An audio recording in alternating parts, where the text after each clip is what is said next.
사건과 일화를 따라 걷는 중국사 산책 출발하겠습니다. 이번 편에서는 중국 최고의 명필이라고 인정받는 서성 왕이지가 짓고 쓴 난정서에 얽힌 일화를 따라 걸어보겠습니다. 서기 353년 9월 3일 회계산, 즉 오늘날의 절강성 소흥, 양난저의 정자에 서성 왕이지를 비롯한 당시의 명사 42인이 모였습니다. 이들은 흐르는 물에 몸을 맑게 하고 상서롭지 못한 것을 없애는 계제사를 지낸 후 물에 술잔을 띄우며 시를 짓는 유상곡수를 즐겼습니다. 유상곡수란 술을 가득 채운 술잔을 흐르는 물에 띄워 술잔이 자기 앞에 도달하면 곧 술을 마시고 즉석에서 시를 짓는 놀이입니다. 우리나라 경주의 포석정에도 유상곡수의 유적이 남아 있습니다. 시를 짓지 못하는 사람은 벌주 석잔을 마셔야 했으며 이 모임을 통해 26명이 지은 주옥 같은 시 37수가 모여졌습니다. 이 모임의 주최자였던 왕이지는 이 시들을 모아서 편집하고 이 모임에서 느낀 감상을 정리하여 시집의 앞에 서문으로 붙였습니다. 바로 이 시집이 난정집이며 왕이지가 쓴 서문은 난정집서인데 통상 난정서라고 불립니다. 이 서문은 왕이지가 쥐의 수염으로 만든 붓인 서수필로 잠견지, 즉 비단종이 위에 쓴 것으로 더욱 유명합니다. 또 이 난정서에는 갈짓자가 20번 써 있는데 그 글씨체가 모두 다른 것으로도 유명합니다. 이는 왕이지 서체의 예술성과 독창성을 잘 나타내는 것이라고 하겠습니다. 왕이지는 아들 헌지와 함께 서법, 즉 서예의 이왕이라 불려지며 해서, 행서, 초서 모두에 통달했던 그는 시대를 뛰어넘어 중국 최고의 명필로 꼽히고 있습니다. 왕이지의 필체를 좋아했던 많은 사람들 가운데 대표적인 사람으로 동짓 말의 왕조 찬탈자인 환현과 당태종을 들 수 있습니다. 환현은 왕이지와 그 아들 헌지, 즉 이왕의 일품을 항상 옆에 두고 감상하였다고 하지요. 그러나 그의 동진왕조 찬탈이 백일천하로 끝나자 건강에서 그의 근거지 형주로 배를 타고 도주하면서 이 귀한 글씨들을 추격군에게 내줄 수 없다고 생각해서 장강 물속에 던져버렸다고 하니 안타까운 일이 아닐 수 없습니다. 한편 당태종은 632년에 이전 왕조로부터 전해 내려오던 위나라의 종료와 왕이지 등의 진필서적을 정리하도록 명하여 1510권의 서책을 출판하도록 명한 바 있었습니다. 이들의 작품이 남조의 잦은 왕조 찬탈과 내란으로 인해 하나둘씩 없어져 갔기 때문에 더 이상 방치할 수가 없었기 때문입니다. 이렇게 당태종은 왕이지의 글씨에 빠져 그의 작품들을 수집하여 모사에 열중하였으나 일품 중의 일품으로 알려진 난정서의 원본은 구할 수가 없었습니다. 639년 당태종은 칙명을 내려 천하에 흩어진 왕이지의 글씨를 찾아오라고 명합니다. 덕분에 왕이지의 자손을 통해 많은 진적을 확보할 수 있었지만 난정서는 구할 수 없었던 것입니다. 백방으로 난정서 원본을 찾고 있던 태종은 월주, 즉 왕이지가 살았던 소흥 지방에 자리 잡은 영은사라는 사찰의 주지 견제선사가 이를 수장하고 있다는 정보를 얻습니다. 더구나 견제선사는 왕이지의 7대 손인 불승지영의 제자였기 때문에 태종은 이 정보가 틀림없다고 확신하였지요. 그래서 태종은 견제선사를 궁중의 불교사원인 내도장으로 불러 그와 대좌합니다. 물론 태종의 질문을 받은 변제는 자신이 어떻게 그 행방을 알 수 있겠느냐고 시치미를 떼었습니다.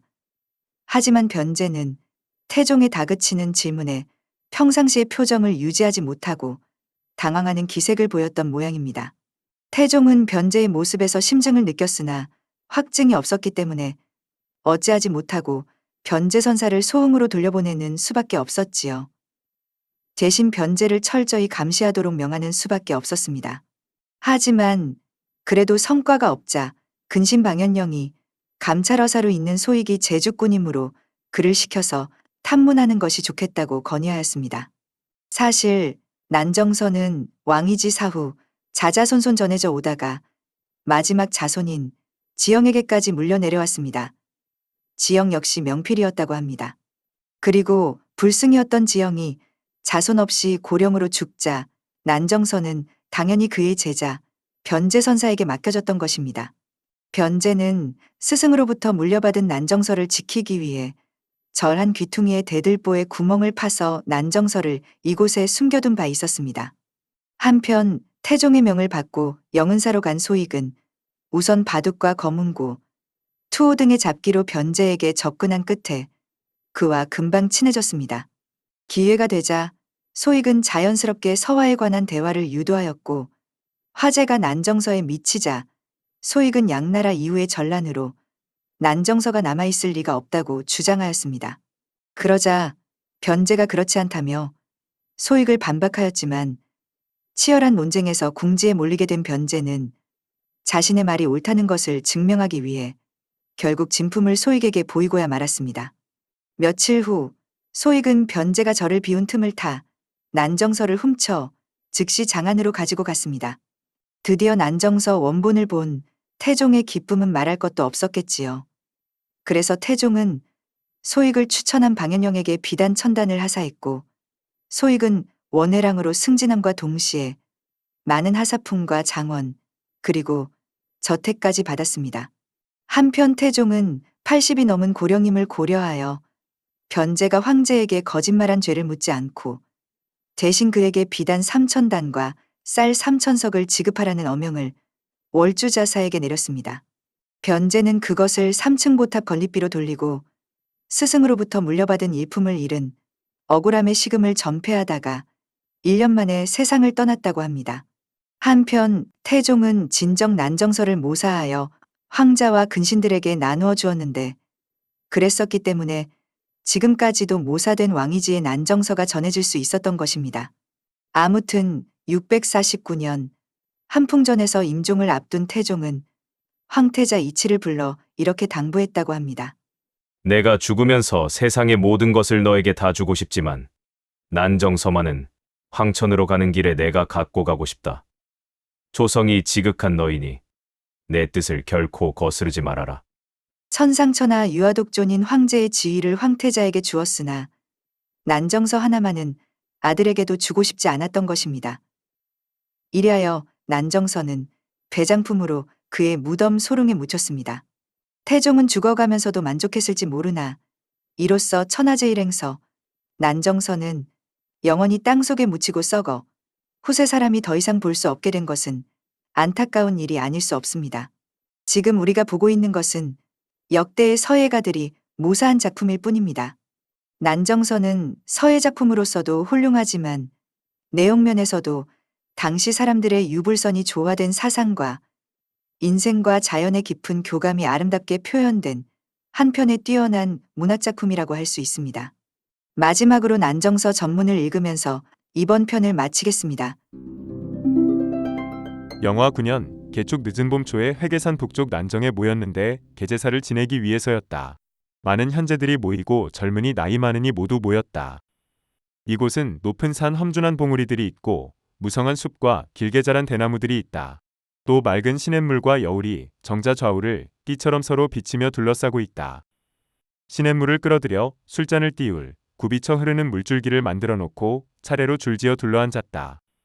비록 검은고나 피리 같은 음악이 있는 성대한 연회는 아닐지라도 술 한잔 마시고 시 한 수 읊으니 또한 그윽한 감정을 펴기에 족하다. 이날 하늘은 밝고 공기는 맑았으며 향기로운 바람은 따스하고 부드러웠다. 우주의 광대함을 우러러보고 고개 숙여 만물의 무성함을 살피면서 자유롭게 눈을 돌리며 마음 가는 대로 생각을 달려보니 눈으로 보고 귀로 듣는 즐거움을 다할 수 있게 되었다. 참으로 즐거운 일이다.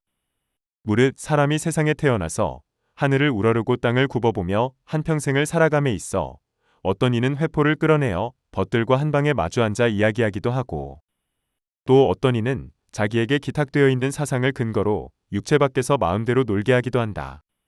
이처럼 사람들은 비록 취향이 만 가지로 다르고 고요함과 시끄러움이 같지 않으나 저마다 자신이 처한 경우가 기쁘게 느껴지는 때에는 잠시나마 자기 뜻을 얻어 스스로 득이하여 장차 노년이 다가오리라는 것조차 모르고 지낸다. 그러나 그가 즐기는 일에 권태를 느끼거나 또 자신의 감정이 그 일에 따라 옮겨가서 변하게 되면 여러 가지 감회가 이어나온다.